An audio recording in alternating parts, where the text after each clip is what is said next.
여호와여 주는 나의 하나님이시라. 저는 몇 주 전부터 이 말씀에 포로가 된 듯이 붙잡혀 살았어요. 아니, 하나님을 뜨거운 마음으로 바라보면서 경외하며 묵상하기를 도저히 멈출 수가 없었다라고 고백하고 싶습니다. 여호와여, 여호와여 주는 나의 하나님이십니다. 계속해서 틈만 나면 고백하는 거예요. 여러분의 감정에 억지로 강요하는 것이 아닙니다. 여러분의 영혼에 간절히 호소하는 거예요. 한번 고백해 보시기 바랍니다. 저를 따라서 속으로 해서도 괜찮습니다. 여호와여 주는 나의 하나님이십니다. 아멘. 여러분, 이사야는 무슨 마음으로 이런 고백을 했을까요? 본문의 앞장인 이사야 24장은 온 세상에 대한 심판을 선포하고 있습니다. 근데 그 의미는 뭐냐면은 종말에 사단과 믿지 않는 자들에 대한 심판을 담고 있습니다. 간략하게 마지막에 있는 24장, 이사야 24장 21절에서 23절 말씀만 함께 보도록 하겠습니다. 그날에 여호와께서 높은 데에서 높은 군대를 벌하시며 땅에서 땅의 왕들을 벌하시리니 그들이 죄수가 깊은 옥에 모임같이 모이게 되고 옥에 갇혔다가 여러 날 후에 형벌을 받을 것이라. 그때에 달이 수치를 당하고 해가 부끄러워하리니 이는 만군의 여호와께서 시온산과 예루살렘에서 왕이 되시고 그 장로들 앞에서 영광을 나타내실 것임이라. 아멘. 여기서 그날은 1차적으로 이사야 선지자의 시대에 그 심판을 의미하고 있어요. 그러나 궁극적으로는 예수님 재림의 종말 심판을 의미하고 있습니다. 특별히 선지서에 나오는 그날 이렇게 표현된 것은 대부분이 이와 같습니다. 여호와께서 그날에 모든 왕들을 심판하십니다. 그리고 그때가 되면 달이 수치를 당하고 해가 부끄러움을 당한다고 했어요. 이렇게 온 우주적인 심판이 있고 그리고 여호와께서 예루살렘의 왕으로 통치하실 하나님의 나라가 완성된다라는 예언의 말씀입니다. 여러분 생각해 보십시오. 온 우주적인 심판, 온 우주적인 심판이에요. 모든 나라의 왕들에 대한 심판입니다. 믿습니까? 여러분 무섭지 않습니까? 온 우주적으로 피조물된 모든 것들에 대한 심판, 그리고 모든 나라에 대한 심판. 두렵지 않습니까? 그 권위와 능력과 권세가 느껴지지 않습니까? 느끼시고 고백할 수 있었으면 참 좋겠습니다. 제가 설명하고 또 설득하는 것보다 몇 마디 안 되는 이 말씀, 바로 이 말씀을 통해서 창조주 하나님의 권위와 능력을 느끼심을 통해서 자동적으로 그분을 경외하고 경배하는 마음에 엎드릴 수밖에 없는 마음에 정말 가득했으면 좋겠습니다. 생각해 보십시오. 여러분 세상에 누가 이렇게 모든 나라를 심판하겠다, 그리고 해와 달, 우주적인 심판을 누가 말할 수 있겠습니까? 어떤 분이 성경을 읽더니 세상에 누가 창조와 심판, 그리고 성경의 그 수많은 이야기들을 할 수 있단 말인가? 이것은 신밖에 할 수 없다. 그래서 자기는 하나님을 믿을 수밖에 없었다. 이렇게 고백하는 것을 들었습니다. 본문 1절에서 이사야가 하나님 앞에 엎드려 경외하며 찬양할 수밖에 없는 자신의 심정을 이렇게 표현하고 있는 거예요. 여호와여, 주는 나의 하나님이시라. 내가 주를 높이고 주의 이름을 찬송하오리니 주는 기사를 옛적에 정하신 뜻대로 성실함과 진실함으로 행하셨음이라. 아멘. 여러분, 성경을 읽으시면서 내용이 좀 어려운 것도 있어요. 내용이 어려운 것은 책이나 또는 신학자나 또는 목회자의 도움을 받으셔야 합니다. 그러나 오늘 이 말씀같이, 이 말씀처럼 쉬운 말씀은 그냥 영적으로 깊이 묵상하시면서 느껴보셨으면 좋겠어요. 여러분, 이 말씀이 어렵습니까? 아니죠. 이 말씀은 어렵지가 않아요. 여호와여, 여호와여, 주는 나의 하나님이십니다. 여러분, 무슨 의미일까요? 하나님은 절대자이십니다. 하나님은 창조주이시며 만물의 근원이시고 유일신이십니다. 하나님은 만왕의 왕이시면서 전능자이십니다. 그분이 내 하나님, 내 아버지이십니다. 내 인생의 주인이십니다. 여러분, 이 사실을 안다는 것만으로도 우리는 감사하고 감격할 일 아니겠습니까? 우리가 이 자리에 앉아서 내 인생의 주인을 만나고 있고 나를 지으신 창조주 하나님을 만난다는 사실만으로도 우리는 너무나 감격해야 돼요. 감사한 일이에요. 이걸 만나지 못했다면, 하나님을 만나지 못했다면 우리 인생이 얼마나 꼬였겠습니까? 얼마나 불안하고 두려웠겠습니까? 그래서 저는 이 말씀을 통해서 저를 주님께 온전히 맡깁니다. 저는 주님을 온전히 신뢰합니다. 오직 주께 순종할 뿐입니다. 등등. 이렇게 말로는 다 표현할 수 없는 하나님에 대한 경외심이 여러분 영혼에도 좀 가득 채워졌으면 좋겠습니다. 채워지길 소원합니다, 여러분. 묵상하고 느끼고 그 안에서 부욕해 되는 것을 느끼셔야 돼요. 하반절을 보면은 주는 기사를 옛적에 정하신 뜻대로 그랬어요. 옛적에 정하신 뜻대로 성실함과 진실함으로 행하셨다. 여러분, 여기 옛적이라고 하는 것이 뭡니까? 기한을 정할 수 없는 오래전. 인생은 길어야 100년인데 누가 이런 표현을 자기 언어로 쓸 수 있겠습니까? 자기 언어로 쓸 수 있습니까? 세상에 누가 자기가 정한 뜻대로 행할 수 있겠습니까?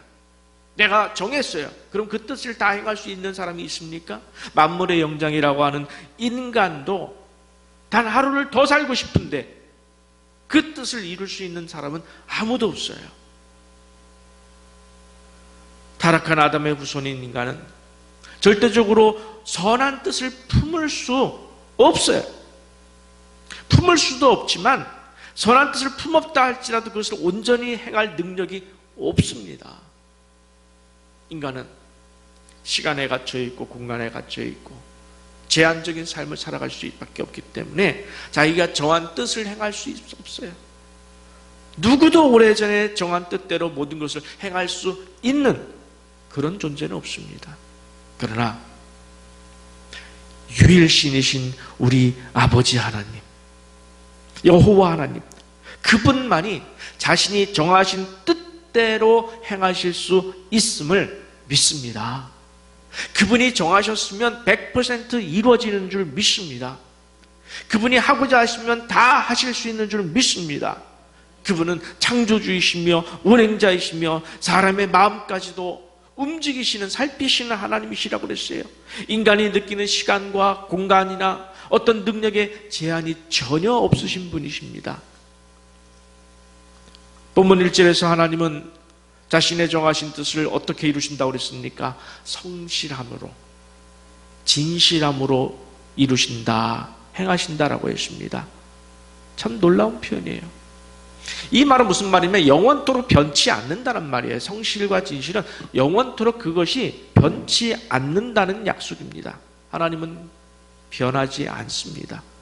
여러분, 만약 하나님께서 성실함과 진실함이 없다면 기준도 없이 이랬다 저랬다 하는 변덕스러운 그런 존재라면 우리가 어떻게 믿고 따를 수가 있겠어요? 우리가 믿고 따를 수가 없습니다. 그러나 우리 하나님은 이미 우리에게 이 약속한 문서, 우리에게 주신 이 약속한 문서로 주신 이 성경 66권의 약속의 말씀을 따라서, 이 말씀의 약속을 따라서 성실함과 진실함으로 조금 더 변하지 아니하시고 이 약속을 이루시는 하나님이심을 믿으시기 바랍니다. 그렇잖아요. 지나온 신구약 성경 자체가 그것을 이야기하고 있어요. 그리고 과거 모든 인류의 역사 속에서 이 약속이 이루어진 것을 확인할 수 있지 않습니까? 저는 이 말씀을 묵상하면서 오랜 시간 동안 1절 말씀 안에 그냥 머물고 싶었어요. 그냥 이 말씀 안에 머물고 싶었습니다. 그리고 그 안에서 하나님을 만나고 묵상하고 느끼고 경외하고 경배하며 예배드리고 싶었습니다. 자, 그 깊이를 더하다 보니까 그럴수록 세상 근심이 얼마나 쓸데없음이 깨달아졌습니다. 하나님을 경외하다 보니까 그럴수록 세상의 탐심과 탐욕이 얼마나 부질없음이 느껴왔습니다. 그럴수록 세상의 덧없음이 느껴지면서 이 땅에 소망을 두지 않게 되었습니다. 천국에 대한 소망이 오롯이, 천국에 대한 소망만이 오롯이 살아났습니다. 여러분 1절 말씀만 가만히 묵상해 보세요. 모든 인간적인 염려와 근심, 두려움이 사라지고 천국에 대한 소망만이 오롯이 살아나는 것을 느낄 수 있어요. 마침내 제 영혼이 천국에 와 있어서 여호와의 품 안에 안겨서 쉬는 느낌을 받을 수가 있었습니다. 예수님께서 부활하신 후 우리에게 주신 첫 번째 말씀인 너희에게 평강이 있을지어다 라고 하는 이 평강이 다가오기 시작했어요. 이 평강과 위로가 제 안에 넘쳐나기 시작했습니다. 여러분도 1절 말씀을 가만히 묵상하면서 주님을 깊이 만나시기 바랍니다. 예수님께서 왜 첫 번째 말씀으로 너에게 평강이 있을지어다 라고 하셨을까? 또 바울도 서신서를 쓸 때마다 너에게 은혜와 평강이 있을지어다. 여러분, 그것이 와닿습니다. 느껴집니다. 2절, 3절 말씀을 다시 한번 보겠습니다. 주께서 성읍을 돌무더기로 만드시며 견고한 성읍을 황폐하게 하시며 외인의 궁성을 성읍이 되지 못하게 하사 영원히 건설되지 못하게 하셨으므로 강한 민족이 주를 영화롭게 하고 포악한 나라들의 성읍이 주를 경외하리이다 그랬어요.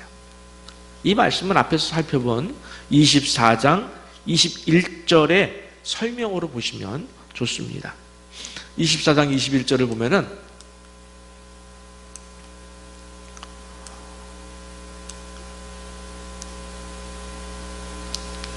잠시만. 자, 써놓지 못한 것 같은데 제가 한번 다시 읽어보겠습니다. 24장 21절 그날에 여호와께서 높은 데에서 높은 군대를 벌하시며 땅에서 땅의 왕들을 벌하시리니.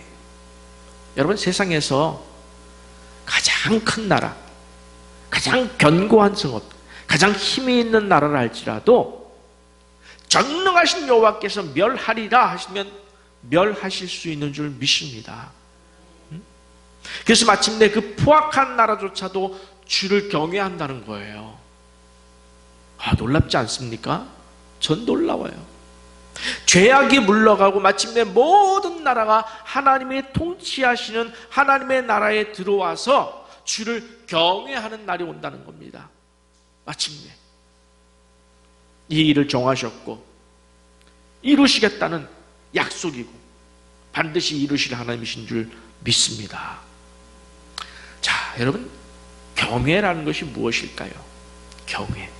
제가 우리 신앙에서 참 예배에서 가장 강조하는 단어 중에 하나죠.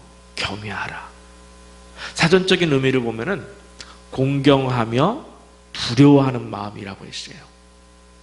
이 표현으로는 경외라는 의미를 다 담아낼 수 없습니다. 요즘 새벽에 잠언을 통해서 경외에 대해서 며칠째 계속해서 묵상하고 있습니다. 그 가운데 한 절인 잠언 9장 10절 말씀을 보겠습니다.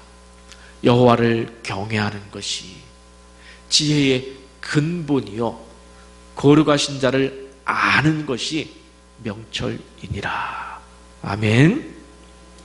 여러분, 인간의 지혜와 명철, 지식과 능력 가운데 가장 근본이 뭘까요? 여호와를 경외하는 거라는 거예요. 다른 말씀으로 창조주를 기억하라. 바로 그거예요. 그러니까 인생을 살면서 가장 중요하게 여기면서 지켜내야 될 자세, 마음, 가장 값진 자세, 세상의 많은 물질이나 높은 명예로도 그 무엇으로도 대신할 수 없는 것이 바로 여호와를 경외하는 거예요. 여호와를 경외하는 것이 우리 인생에서 가장 기본적인 일이에요. 그분을 높여드리고 마음속으로, 삶으로, 그리고 공경하며, 여러분 예배 시간에 일찍 오시는 것이 바로 경외하는 거예요. 내가 늦지 말아야지. 경외하는 거예요. 인정해드리는 거예요. 그분 앞에 두려워 떨며 엎드려 경배하고 싶은 마음이 가득해서 정말 엎드려서 그분의 발 붙잡고 눈물 흘리면서 주여, 종이 여기 왔습니다. 이것이 되어져야 돼요. 그분의 절대 주권을 인정해 드립니다. 그래서 그분 앞에서는 염려할 것도 없어요. 그분의 절대 주권을 인정하면 염려할 것도 자랑할 것도 아무것도 없습니다. 오롯이 그분만 남아요. 그래서 그분에 대한 순종만 남을 뿐입니다. 그러나 이 고백만으로도 제가 느끼고 깨달은 그 경외의 의미를 단 1%도 표현할 수 없겠구나, 단 1%도 안 되겠구나. 여러분, 나머지 99%를 여러분이 좀 만나보시기 바랍니다. 하나님을 경외하는 것이 무엇이고, 주여 제가 주를 경외합니다, 경배합니다, 찬양합니다, 엎드립니다, 제 삶을 드립니다. 오롯이 주님과 저만 남습니다. 여러분 만나세요. 여러분, 이 경외는 종말에 우리가 천국에 가서야 완성되는 것이긴 하지만, 여러분 오늘 지금 우리가 하나님 나라 백성으로 미리 가져다 쓸 수 있고 누릴 수 있어야 되는 거예요. 즉 지금도 하나님의 절대 주권 앞에 엎드려서 그분을 높여드리세요. 또 높여드리고 싶은 심정이 자꾸 일어나야 돼요. 내가 그분을 인정해드리고 그분에게 대해서 자꾸 높여드리고 싶고 그분 앞에 엎드리고 싶고, 오늘 우리가 누려야 돼요. 그래서 이사야가 본문 1절에서 내가 주를 높이고 주의 이름을 찬송하오리니, 여러분 지금 이 순간도 내가 주를 높이고 그분을 찬송하는 것, 그 마음으로 예배 드리는 것, 그것이 바로 경외예요. 여러분 주님을 경외하십시오. 그러면 염려가 사라지는 줄 믿습니다. 두려움이 사라집니다. 세상의 모든 탐심과 탐욕의 굴레에서 놓일 수 있습니다.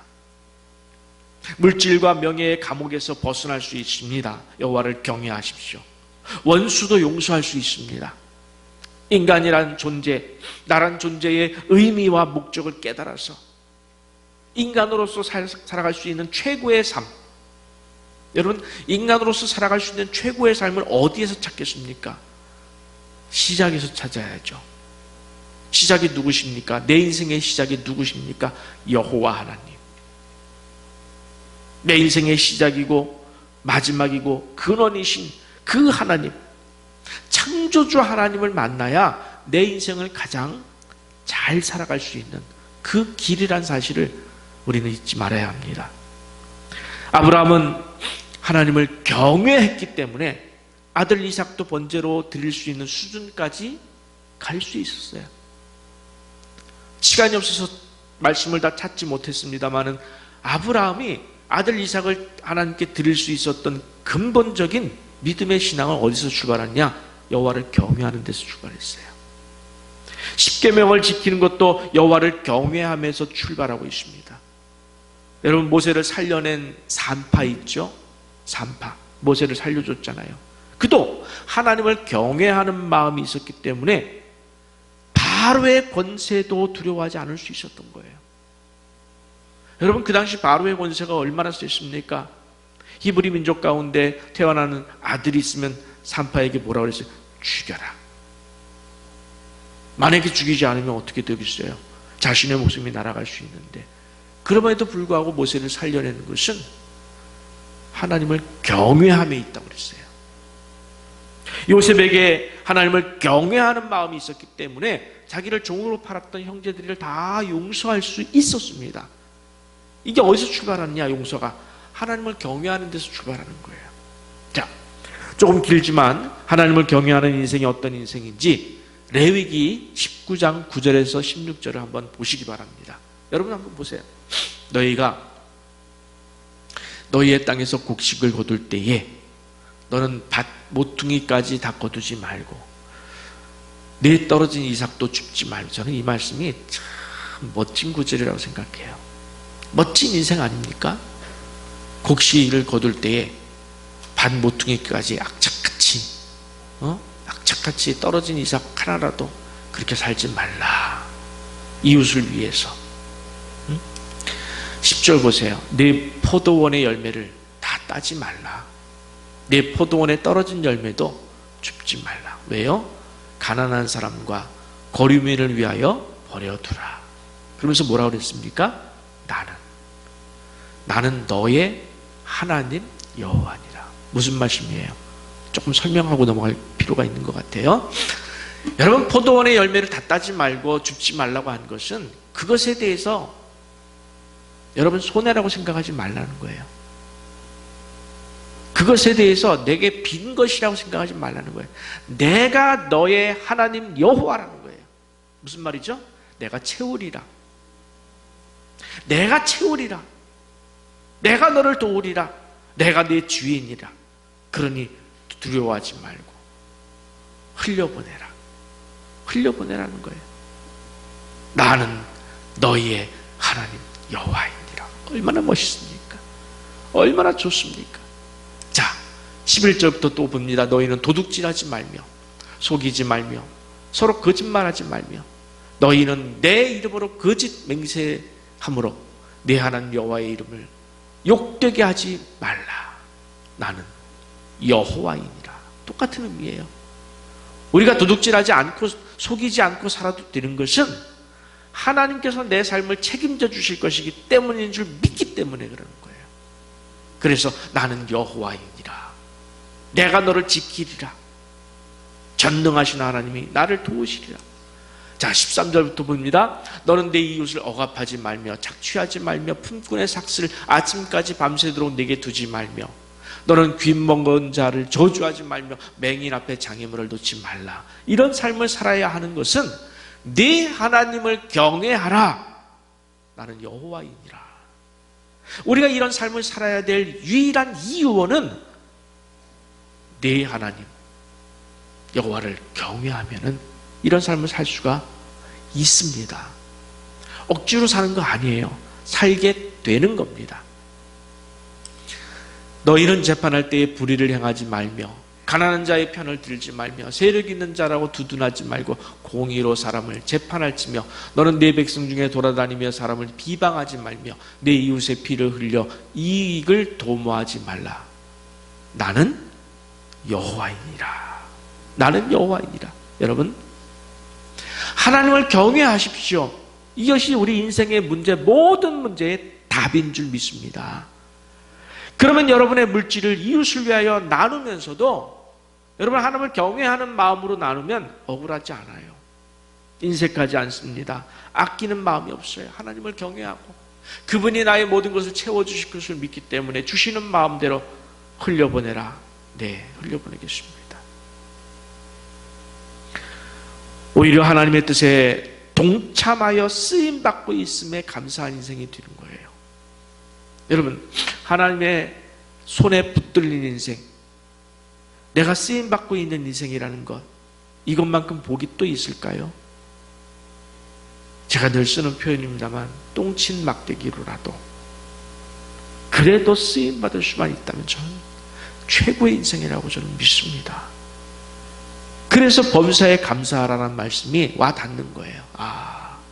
범사에 감사하라. 이 말씀이 깊어요. 정말 우리 인생이 깊은 겁니다.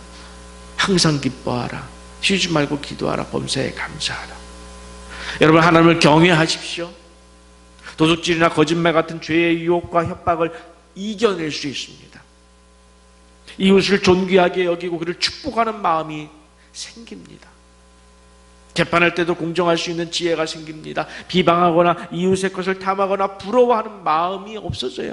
왜? 여호와를 경외하니까, 여호와가 내 안에 주인 되심을 인정하고 느끼고 깨닫고 그분만 내가 의지하니까 이런 마음이 생기는 거예요. 제대로 인생을 살아가는 겁니다. 모두가 여호와를 경외하기 때문에 누릴 수 있는 아름다운 삶이에요. 가치 있는 삶입니다.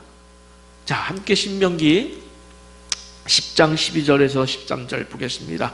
이스라엘아, 네 하나님 여호와께서 네게 요구하시는 것이 무엇이냐? 여러분, 요구가 있어요. 저는 이런 단어가 나오면 정신이 번쩍 나요. 요구하는 것이 무엇이냐? 네 하나님 여호와를 경외하여 그의 모든 도를 행하고 그를 사랑하며 마음을 다하고 뜻을 다하여 내 하나님 여호와를 섬기고 내가 오늘 내 행복을 위하여 내게 명하는 여호와의 명령과 규례를 지킬 것이 아니냐. 여러분, 답은 여호와를 경외하는 거예요. 여호와를 경외하십시오. 여호와 하나님을 창조주로 인정하시고 내 인생의 절대 주권자로 고백하면은 말씀을 지켜 순종하는 것이 어렵지 않습니다. 어떤 분들은 말씀을 지켜 순종하는 것을 너무 힘들어해요. 그 경외하는 마음이 없어서 그런 거예요. 하나님, 절대자 하나님을 내게 맡길 수 있는 믿음이 없어서 그런 거예요. 여러분, 하나님을 경외하십시오. 깊이 묵상하시고 하나님의 하나님 되심을 묵상하고 창조주 하나님, 온 우주의 통치자이신 하나님, 내 인생을 창조하시고 만드신 그 하나님을, 여러분, 하나님을 자꾸 묵상해 보세요. 그러면 말씀을 순종하는 것이 쉽습니다. 그냥 아멘. 그 절대 권위 앞에 얼마나 내가 초라하고 작은지 알 수 있어요. 그러면 오직 순종밖에 없습니다. 당연한 이치로 받아들일 밖에 없어요. 그분을 사랑하되 마음을 다하고 목숨과 뜻과 힘 가진 모든 것을 다해서 사랑해도 아깝지 않습니다. 늘 부족합니다. 더 해드리고 싶습니다. 더 헌신하고 싶습니다. 그런데 약속한 것이 있어요. 그 결과가 무엇이라고 했는지 한번 보시기 바랍니다. 화면 보세요. 그 결과가 뭐라고요? 네 행복이라는 거예요. 그렇게 경외할 때에, 그렇게 살 때에 네 행복이 이루어지리라. 인생의 행복입니다. 여러분이 행복의 정의를 갖지 마세요. 하나님께서 우리 인생의 행복을 정의하십니다. 여호와를 경외하면 그 행복을 얻게 되는 줄 믿으시기 바랍니다. 성경에서 경외라는 단어를 어떤 의미로 나오는지 더 많이, 정말 무궁무진하더라고요. 찾아보시고 여러분이 묵상하세요. 그 진리 안에, 진리가 그 안에 담겨 있고요. 내 인생의 최고의 인생으로 사는 방법과 길이 하나하나 다 담겨 있어서 여러분이 좀 더 보시면 좋겠습니다. 마지막으로 본문 25장, 이사야 25장 4절 5절. 주는 포악자의 기세가 성벽을 치는 폭풍과 같을 때에 빈궁한 자의 요새이시며 환난당한 가난한 자의 요새이시며 폭풍 중에 피난처시며 폭양을 피하는 그늘이 되셨사오니 마른 땅에 폭양을 제감같이 주께서 이방인의 소란을 그치게 하시며 폭양을 구름으로 가림같이 포악한 자의 노래를 낮추시리이다. 주어가 누구죠? 이 모든 말씀의 주어는 주, 하나님 여호와이십니다. 주께서 세상의 폭풍 속에서, 세상의 모든 환난 속에서, 여러분 인생을 살기 어렵잖아요. 어려운 모든 것, 그 모든 것 폭풍 속에서 빈궁한 자와 환난 겪는 자의 요새가 되어 주실 줄 믿습니다. 여러분, 여호와를 경외하세요. 그리고 그분의 그늘 아래로 피하셔요. 하나님이 기다리시고 계셔요. 가난한 자들이 피할 요새이시고 사막의 불볕 더위 속에서도 그늘이 되어 주시겠다고 약속하셨습니다. 이 약속 얼마나 좋은 약속입니까? 가난한 자의, 병든 자의, 환난당하는 자의, 모든 자의 피할 요새이고 그늘이 되어 주시겠다고 하신 이 약속의 말씀을 누릴 수 있는 사람은 오직 누구뿐입니까? 여호와여, 주는 나의 하나님이시라.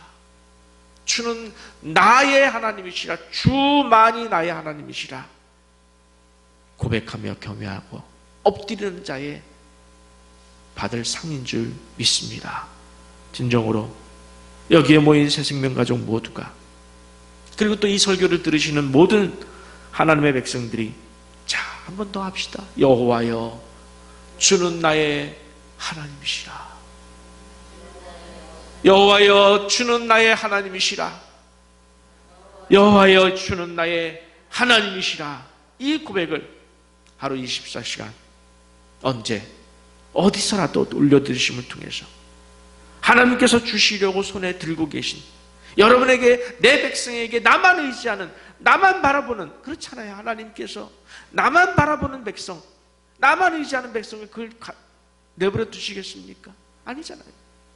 나만 바라보고 나만 바라보는 그 하나님의 백성에게 복을 주시려고 준비해 두신 그 복을 받아 누리시는 우리 사랑하는 성도들 모두가 되시기를 간절히 축원합니다.